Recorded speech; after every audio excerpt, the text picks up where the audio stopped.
Hi everyone, welcome to my channel and the podcast for those who are hearing or listening. Just want to remind you, I have gone from being a pastor's wife to starting and running my own business without any experience, and then becoming the number one mobile gift wrapping business across the nation. So I'm sharing a little bit about my ups and downs and the steps that I took to get to where I'm at today. And again, Nifty Package Company is a business I founded and started, and we do luxury gift baskets and mobile gift wrapping and celebrity work across the nation. So why did I start this business and what led me to do this? So I just want to tell you a little bit about my story. When my husband passed away in 2014, I still had the nonprofit. So the nonprofit was feeding the working poor. We had about 320 families a week that we fed. I started this with $5 in an envelope. My husband gave me the space, so that was really a blessing.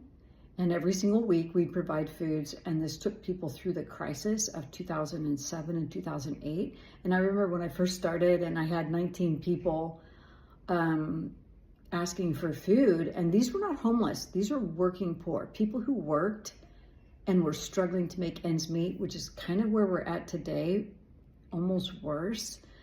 So that was just a huge blessing for me, because I got to serve my community in a way on a larger scale to give back. And I felt that the mandate from the Lord was feed the poor, take care of the children, and I forgot about the widows, which is what I became. So anyway, 2014 to 2015, when Eric passed in May, and then 1 year later, I closed a nonprofit. Currently, that nonprofit, if any of you want to look it up, is youarespecial.org. And now it's a micro grant program for widows so that they can learn to build their own business start. If they have no knowledge, we give them a small grant to where they can get their business license, and then they can work with me directly and I will help them launch their business. So you can always donate there if you want to. youarespecial.org. YOU is how it starts. Anyway, kept that nonprofit because we have a 5-star in our accounting principles.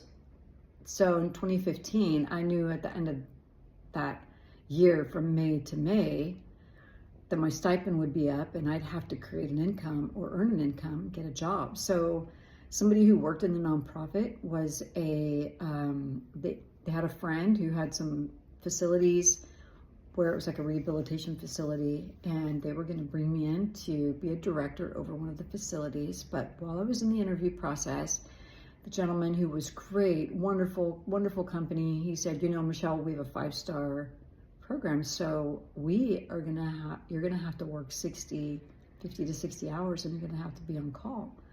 So that caused me quite a bit of angst, because although I totally understand that, I still had children at home and homeschooling them. So I had 2 more children left to launch and finish out their homeschool. So I got tunnel vision. I thought, there's no way I can do that and fulfill the mission that Eric and I had for our children, which was really to raise good, godly children who paid their bills and paid their taxes. And,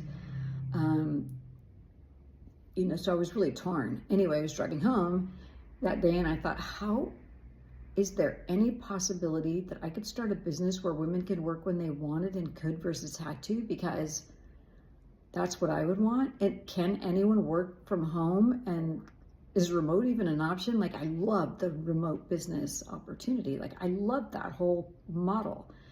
So I just really prayed about that. And then when I got home, I told one of my sons about it, and he said, Mom, you used to have a gift business. Why don't you start that back up again? And I really love doing that. I love giving.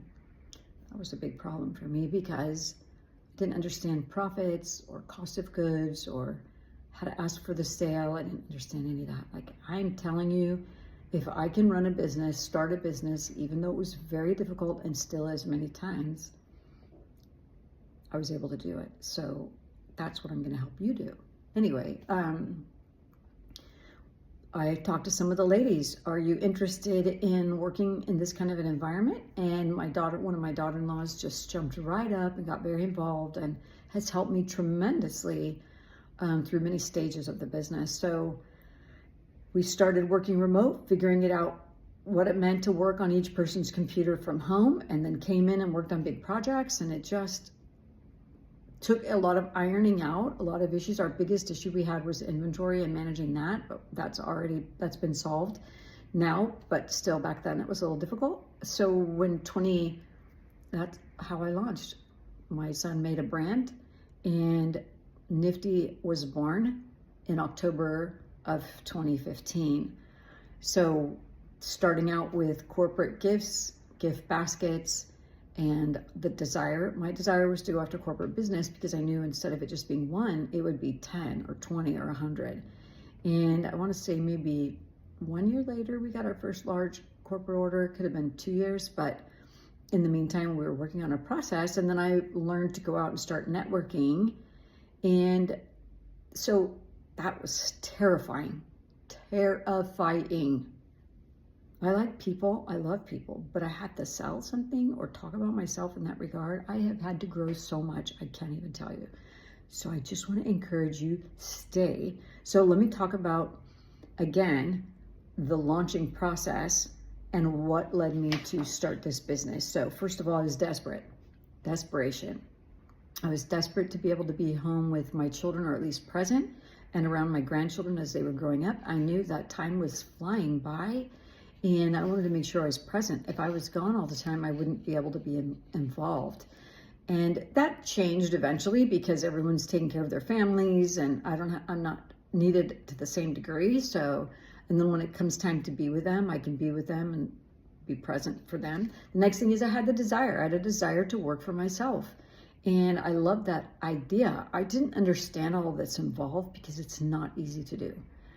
It is not for the faint of heart. And there are days you just have no idea how you're going to pay everyone their next paycheck or whatever, or how are you going to buy all the cost of goods, the items that are needed for different things. It's just quite a process.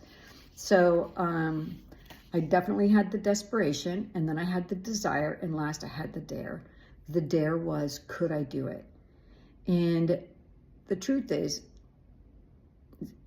you just have to launch. You just have to do it. I did not have all the facts. I didn't understand what I was doing, but I knew what I wanted. And so I didn't realize, you realize a lot about yourself when you start a business.